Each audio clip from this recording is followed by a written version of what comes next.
Vamos passar à primeira intervenção de Bibiana Dantas, que é de facto a Agência Nacional de Inovação e, portanto, vamos, enfim, de alguma forma, perceber então que respostas é que nos pode trazer a estas perguntas.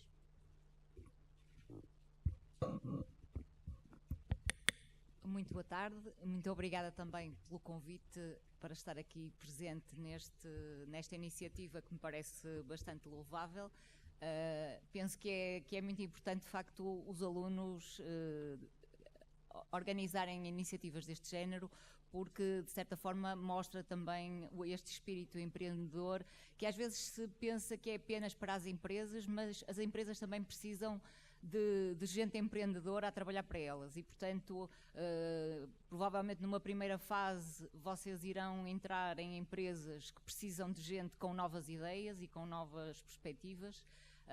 que têm já um background com algumas vantagens de terem passado por uma escola superior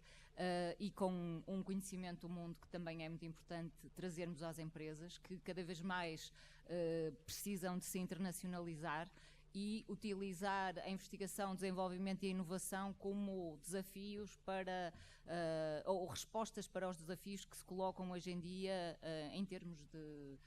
dos mercados e da globalização. Eu vou tentar dar uma perspectiva, não vou falar propriamente dos instrumentos de financiamento, porque eu acho que há muitas ações que fazem uma divulgação mais especializada desses instrumentos e também existe muita informação disponível na internet e por isso eu vou tentar dar um pouco o panorama do que foi os programas anteriores do CREN e dos projetos europeus e de que forma eles têm evoluído e qual é a perspectiva que atualmente está em cima da mesa e está disponível para as empresas portuguesas. A Agência Nacional de Inovação trabalha em várias áreas, nomeadamente na gestão de programas do Portugal 2020,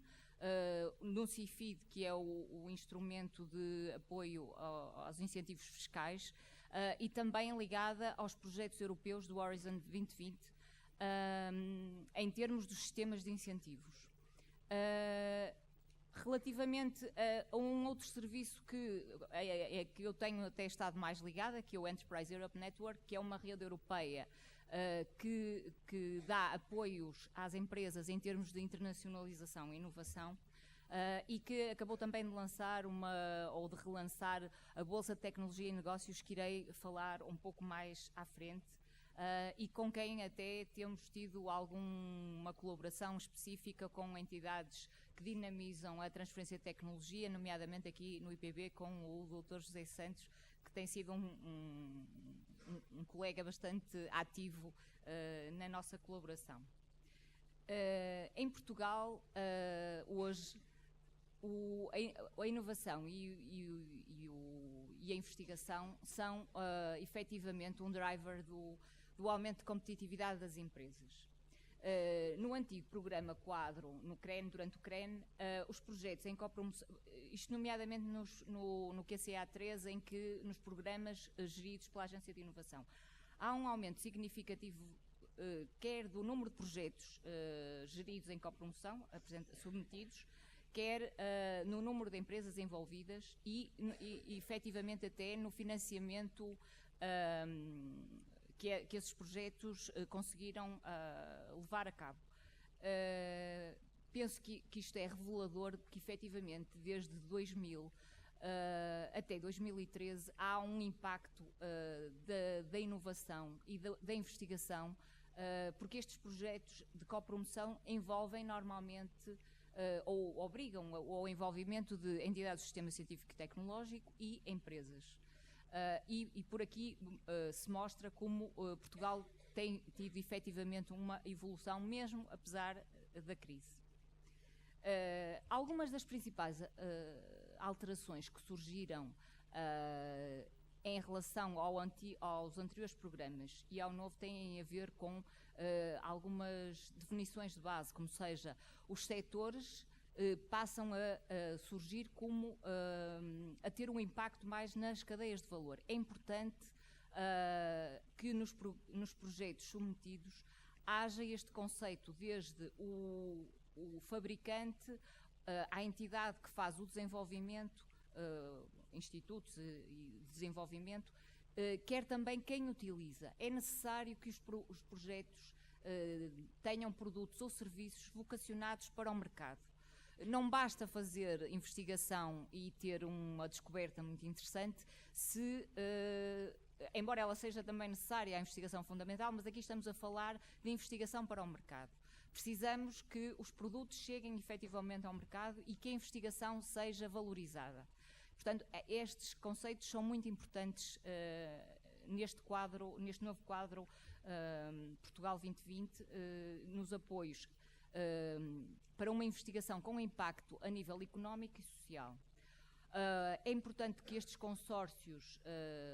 que envolvem os projetos submetidos sejam de facto integrados e contenham todos os elementos importantes da cadeia de valor. É também importante perceber, neste conceito que é muito falado agora de inovação aberta, ou Open Innovation, normalmente usa-se o conceito em inglês, porque os fluxos de conhecimento vêm através das pessoas e daí ser muito importante que os alunos, quando chegam às empresas e quando trabalham em projetos de desenvolvimento com o Instituto ou com algum centro de investigação e depois chegam às empresas, são a melhor forma, de facto, de canalizar esse conhecimento para a prática, para a execução, para os novos produtos. Porque há sempre aquele conhecimento que vai para além do que fica escrito e do que está nos livros.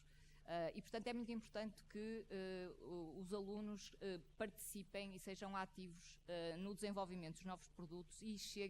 ajudem as empresas a chegar a novos mercados. Estas abordagens também a nível internacional, nacional e regional estão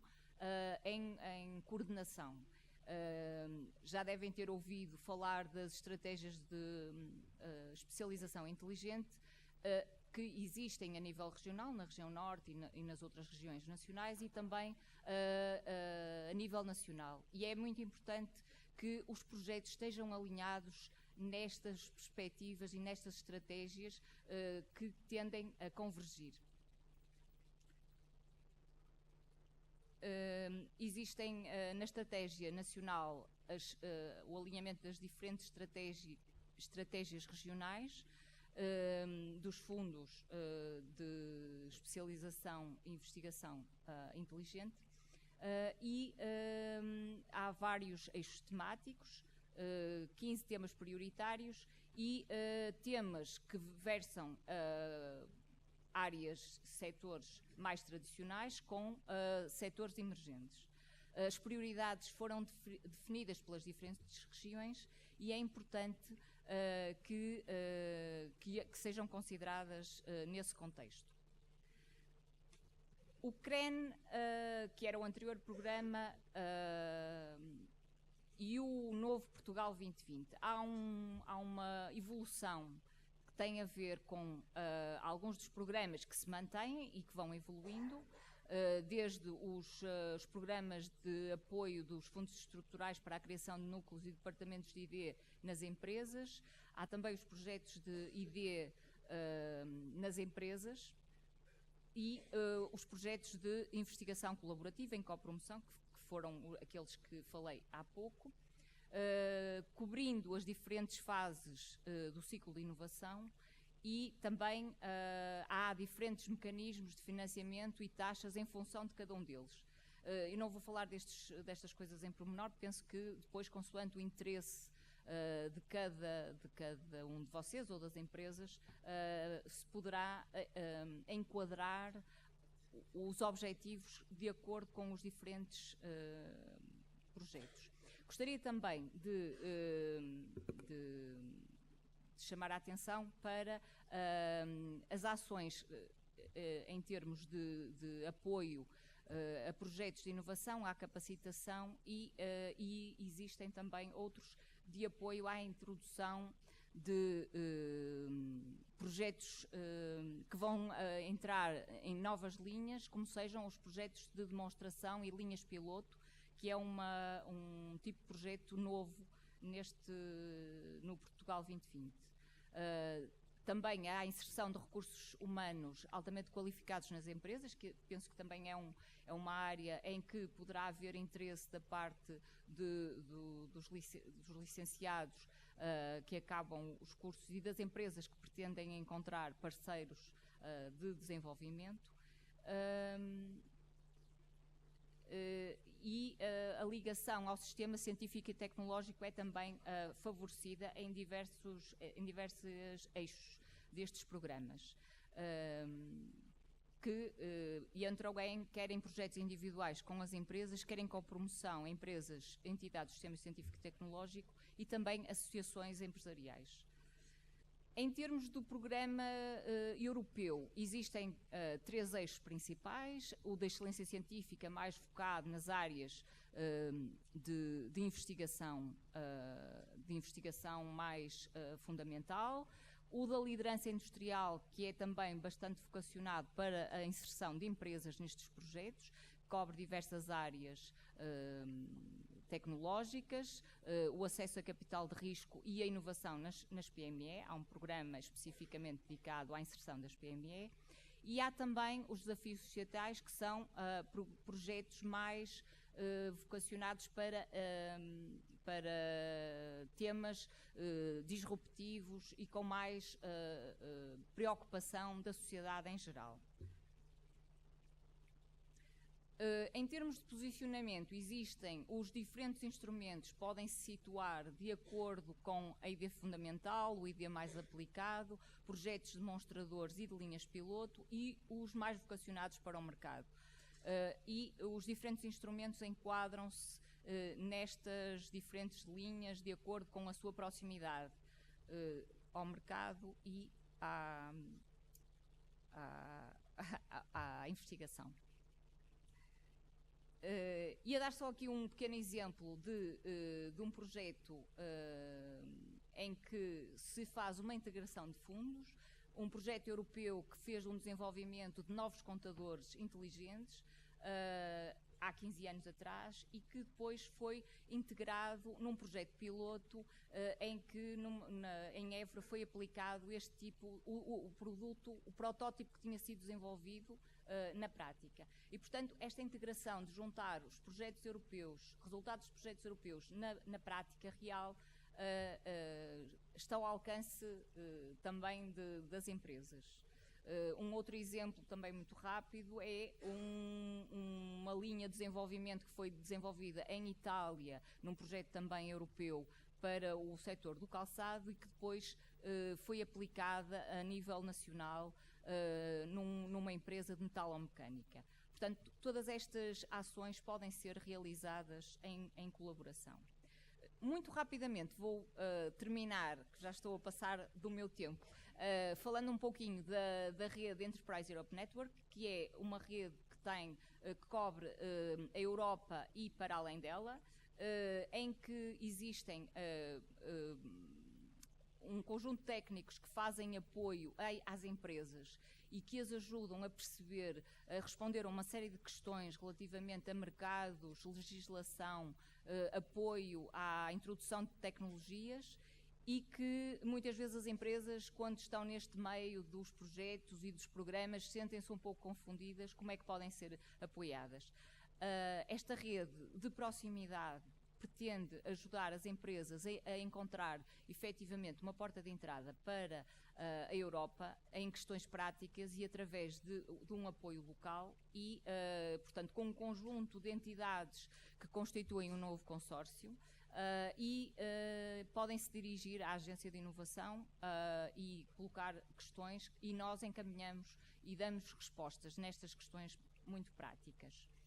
Os serviços vão desde a informação, aconselhamento, ajuda na internacionalização dos negócios, apoio à inovação e às parcerias tecnológicas, nomeadamente com projetos nacionais a nível do Portugal 2020 ou então europeus a nível do H2020, e também trazer informação sobre as empresas e as dificuldades das nossas empresas à Comissão Europeia. Isto é feito de diversas formas, nomeadamente através da Bolsa de Tecnologia e Negócios, onde podem encontrar um conjunto de informação que pode ser útil e que vos aconselho a registar e consultar. E agradeço. Lamento ter sido esta... mas ficarei disponível para as questões que tenham e estou sempre disponível também. Têm o meu contacto de e-mail se desejarem colocar questões aqui ou a posteriori. Muito boa tarde.